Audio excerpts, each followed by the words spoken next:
Me rastin e 7 marsit, ditës së mësuesit, kreu i qarkut Shkodër Edmondoh priti në zyrën e tij arsimtarët dhe artistët e njohur të qytetit, që me kontributin e tyre të gjatë i dhanat shumë arsimit dhe kulturës shkodrane dhe shqiptare. Zef Çoba, Lindita Bushati, Bardul Hysa, Violeta Puka, Prek Mrishe dhe Arben Jubani u vlerësuan në këtë ditë për gjithçka kanë bërë me punën e tyre, ndërsa Ndoh e cilësoi 7 marsin si një nga ditët më të shënuara për kombin, pasi mësuesi ka qenë dhe mbetet një shtyllë themelore e shoqërisë. E ndaj këtë ditë të veçantë me ju sot, me personat të cilët besoj kanë vendos një gur themelit në arsimin shqiptar, e nëpërmjet jush dua të përcjell urimet më të përzemërta gjithë arsimtarëve të qarkut Shkodër për t'i uruar këtë ditë veçantë, të kenë shnet, gëzim e çdo të mirë në familjen e tyre. Ju jeni udhërrëfyesit më të mirë në formimin e brezave, duke vënë një gur themelit në shoqërinë tonë.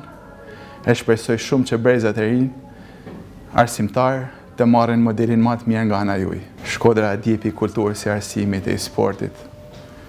Me profesorat të mëdhenj, me njerëz adhetar, njerëz cilët i kanë shërbyer me devotshmëri të jashtëzakonshme këtij vendit.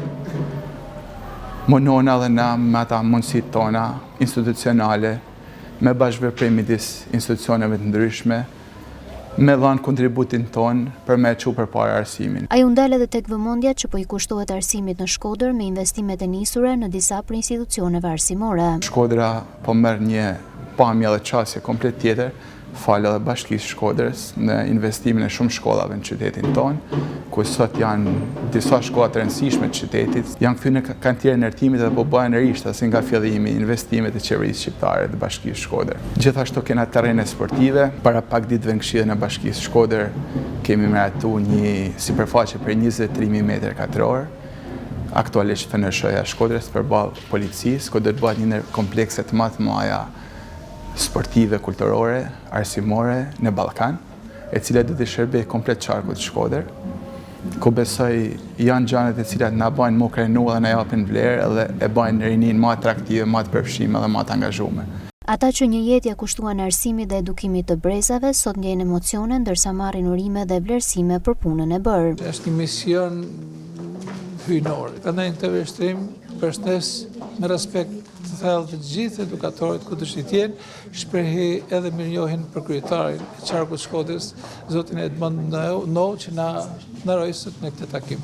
Është një ditë shumë e shënuar për gjithë arsimtarët dhe ju uroj gëzuar festat, megjithatë ndihem shumë mirënjohëse dhe respektuar nga ky takim dhe nga kjo ftesë që më është bërë. Jam shumë mirënjohës se na lumturon këtë ditë sot kryetari i qarkut me stafin, por edhe mediat edhe ju. Është një kënaqësi, unë jam një kontribues i arsimit por dhe kulturës në qytet, edhe ndoshta është më vështirë ta mbash se sa ta fitosh këtë, domethënë ka përgjegjësi e madhe. Ti je një mësuese, është një fat i madh të punosh me fëmijë edhe të realizosh atë për çfarë ti punon. Shkodra e njohur për historinë e saj të lavdishme në fushën e arsimit dhe kulturës ka qenë një nga qytetet pionere për hapjen e shkollave shqipe dhe ka nxjerrë figura të shuara kombëtare në fushën e dijes. Ndoh në mbyllje të fjalës së tij shpreu një mirënjohje të veçantë për të gjithë mësuesit, të cilët kanë ndikuar në formimin e tij dhe në rrugën e dijes. Në përfundim ai uroi që pasioni dhe përkushtimi i mësuesve të vazhdojnë të shërbejnë si frymëzim për brezat e rinj, duke theksuar rëndësinë e arsimit dhe artit si misione jetike për shoqërinë.